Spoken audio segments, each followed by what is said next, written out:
chef rebelle Riek Machar, qui n'avait plus remis les pieds au Soudan du Sud depuis plus de 2 ans après sa fuite précipitée en 2016, a participé à Juba à une cérémonie célébrant la signature d'un nouvel accord de paix.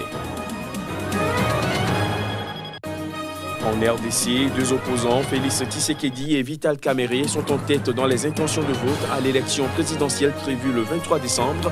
Il s'agit d'un résultat révélé par un sondage rendu public mardi. Et puis en Côte d'Ivoire, le PDCI a appelé à une réforme en profondeur de la commission électorale indépendante. Selon le parti, cette réforme devrait déboucher sur une institution crédible dominée par la société civile. Voilà pour les titres. Bonsoir à tous. Le chef rebelle Riek Machar, qui n'avait pas remis les pieds au Soudan du Sud depuis plus de 2 ans, après sa fuite précipitée de Juba en juillet 2016, a participé mardi dans la capitale sud-soudanaise à une cérémonie célébrant la signature d'un nouvel accord de paix. Au terme de cet accord, il doit retrouver son ancien poste de vice-président du pays. Les détails. La cérémonie s'est déroulée au mausolée John Garang en présence de plusieurs milliers de spectateurs. Les présidents soudanais Omar El-Béchir, somalien Mohamed Abdoulaye Mohamed et ougandais Yoweri Museveni étaient présents à Juba, de même que la nouvelle présidente éthiopienne Sahle-Work Zewde. Le chef rebelle sud-soudanais Riek Machar, qui n'avait plus mis les pieds à Juba depuis plus de 2 ans, après sa fuite précipitée de la capitale en juillet 2016, après des combats très meurtriers entre ses hommes et les forces gouvernementales, a également participé à cette cérémonie qui célébrait la signature d'un nouvel accord de paix au Soudan du Sud. Au terme de cet accord, il doit retrouver son ancien poste de vice-président du pays aux côtés de son ennemi intime, le président Salva Kiir. Les 2 rivaux avaient déjà signé sous pression internationale un accord de paix le 12 septembre à Addis Abeba, censé mettre fin à presque 5 années d'une guerre civile dévastatrice pour le pays. C'était donc à la faveur de cette signature d'accord de paix qu'il avait été convenu d'organiser à Juba la dite cérémonie pour la paix en présence des chefs d'État de la région. On ignore toutefois si Riek Machar allait rester à Juba au-delà de la cérémonie, ses proches faisant part de ses craintes concernant sa sécurité. En République démocratique du Congo, 2 opposants, Félix Tshisekedi et Vital Kamerhe, sont en tête dans les intentions de vote à l'élection présidentielle prévue le 23 décembre prochain. Il s'agit d'un résultat révélé par un sondage rendu public mardi. Des précisions à travers ces images. Le sondage a été conjointement réalisé le 19 septembre par l'organisation congolaise Bureau d'études, de recherche et de consulting international et le groupe d'études sur le Congo de l'Université de New York, après la publication de la liste définitive des 21 candidats retenus pour la présidentielle. À la question de savoir si l'élection présidentielle avait lieu dimanche prochain, pour qui voteriez-vous ? 36% des sondés ont choisi Félix Tshisekedi, président de l'UDPS, parti historique d'opposition, suivi de l'ancien président de l'Assemblée nationale, passé à l'opposition, Vital Kamerhe, avec 17%. Le candidat de la majorité, Emmanuel Ramazani, ne vient qu'en 3e position, avec 16% des intentions de vote. L'opposition veut présenter un candidat unique, mais n'a pas encore réussi à se mettre d'accord sur un nom à cause des divergences qui sont apparues sur la participation ou le boycott de ces élections. 2 poids lourds de l'opposition sont exclus de cette présidentielle. L'ex-gouverneur du Katanga, Moïse Katumbi, qui vit en exil, et l'ancien vice-président du pays, Jean-Pierre Bemba. Il faut dire que 66% de sondés ne sont pas favorables à un report des élections et 70% d'entre eux s'opposent à l'utilisation de la machine à voter. Restons en République démocratique du Congo où l'opposition a manifesté vendredi dernier dans le calme pour demander des élections sans machine à voter. Le samedi 27 octobre, ce fut le tour du Front commun pour le Congo, plateforme de la majorité présidentielle, de tenir un meeting à Kinshasa au stade du 20 mai. Ce meeting avait pour but de présenter officiellement aux Congolais Emmanuel Ramazani Shadari, le candidat dauphin du président Joseph Kabila à la présidentielle de décembre prochain. Le point avec Yeyette Mavinganzao. personnes, membres de certains partis politiques de l'opposition, exigent le retrait de la machine à voter du processus électoral, raison de leur marche qui avait pour itinéraire de la place de l'échangeur de l'Unité à l'esplanade du boulevard Triomphal en passant par le boulevard Sendou à Kinshasa. De là, quelques leaders de l'opposition sont allés déposer un mémorandum à la CENI. Retrait de la machine à voter, retrait du fichier électoral de tout Congolais enrôlé irrégulièrement, pas question pour autant d'accepter un nouveau report du scrutin. Les organisateurs satisfaits de la réussite de la manifestation. Oui, nous sommes très satisfaits. La population s'est mobilisée à travers le pays, en particulier à Kinshasa, pour exiger le retrait de la machine à voter.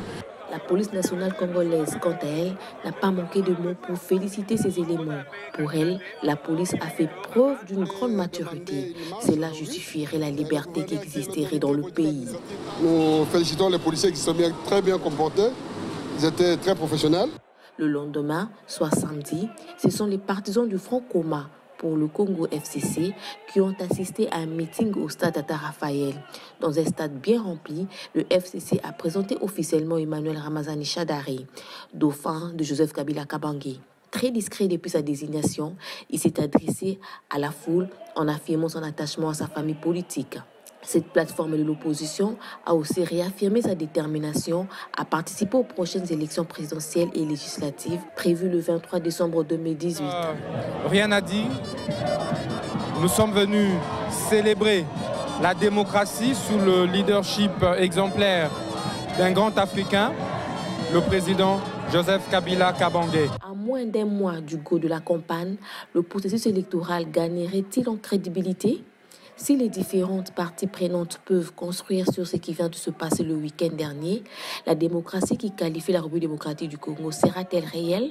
Wait and see. En Côte d'Ivoire, le PDCI a appelé à une réforme en profondeur de la commission électorale indépendante. Selon le parti, l'un des 3 plus grands du pays, cette réforme devrait déboucher sur une institution crédible dominée par la société civile. Le Parti démocratique de Côte d'Ivoire, le PDCI, de l'ancien président Henri Konan Bédié, s'est prononcé sur une commission électorale indépendante autonome, véritablement indépendante et totalement dissociée de l'emprise des partis politiques, avec une forte représentation de la société civile.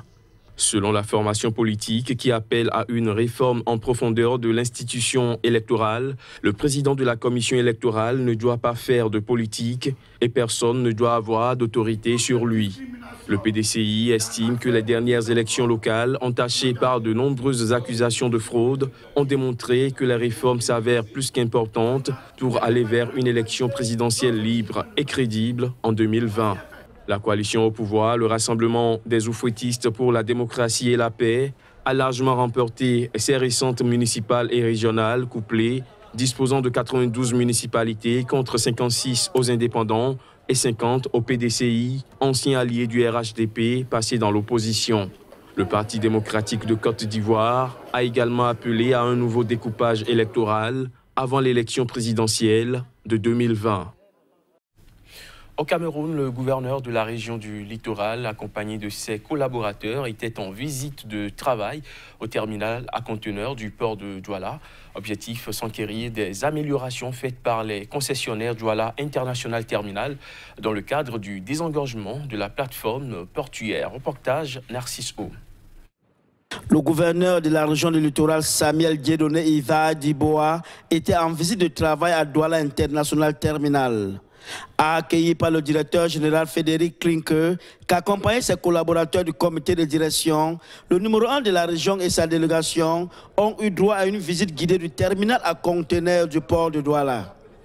L'objectif de cette visite est de montrer son Excellence le gouverneur les différents dispositifs de sécurité qu'on a mis en place d'été pour sécuriser le terminal et le marchandise qu'on garde.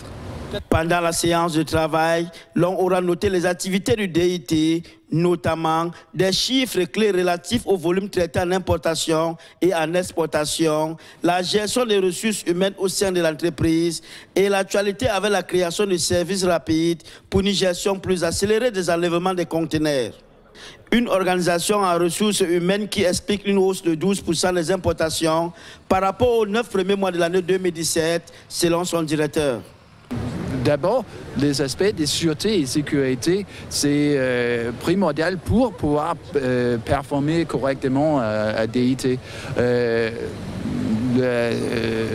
De sécurité de nos collaborateurs, de tous les camions externes qui viennent chercher des conteneurs chez DIT, c'est notre préoccupation principale. Douala International termine à la porte également un appui considérable à tous les grands chantiers gouvernementaux, notamment ceux de la construction des stades de la Coupe d'Afrique des Nations que le Cameroun s'apprête à accueillir au mois de juillet 2019. Le gouverneur de la région du littoral vient donc de visiter un acteur de poids de l'économie camerounaise et de la sous-région. Les Kenyans Philippe Lagat et Caroline Kimosop sont respectivement en tête des podiums hommes et dames au terme de la 2e édition du marathon international de Douala au Cameroun. L'événement sportif s'est déroulé le week-end dernier. Narcisse Homme. L'équipe kenyane vient de remporter pour la 2e fois consécutive la 2e édition du marathon international de Douala qui s'est déroulé dans les artères de la cité économique du Cameroun. Dans le tableau masculin, c'est un triplé kenyan avec Lagat Philippe Tripo qui arrive en tête en 2h20 minutes 21 secondes. Chez les dames, c'est Caroline Kimosop avec un chrono de 2h45 minutes 53 secondes qui remporte l'épreuve devant la Camerounaise Motongo Missima, classée 3e. Je suis très émue parce que le CM a encore prouvé aujourd'hui qu'il est le seul maître dans ma vie. Cette place qu'il a voulu être, je sors 3e, on peut l'enlever pour donner à un autre. Et à la dernière, on me fait comprendre qu'il faut donner la place à une étrangère qui n'a pas mérité. C'est vraiment décevant. Comme d'habitude, les Kenyans ont brillé sur le marathon international de Douala. L'événement aura tenu en haleine la capitale économique pendant 5 heures d'horloge. Les organisateurs se réjouissent de la façon dont l'épreuve s'est déroulée. Vous le remarquez, vous qui étiez là l'année passée, vous voyez que cette édition a connu un peu plus de volume, un peu plus de gaieté. C'est pour cela que je suis content. La fédération, partenaire technique de l'événement cette année, espère pour les prochaines éditions attirer un plus grand nombre d'athlètes étrangers. À noter, c'est plus de 3000 participants, dont près de 200 athlètes étrangers venus de 15 pays qui ont pris part à cette compétition qui s'est déclinée en 3 catégories. Le semi-marathon, la marche familiale et le marathon. Hors du continent africain, au Brésil, des représentants du Fonds mondial pour la nature ont réagi à l'annonce de la fusion des ministères de l'Agriculture et de l'Environnement par le président élu Jair Bolsonaro. Une décision qui représenterait, selon eux, un danger pour la forêt amazonienne. On écoute.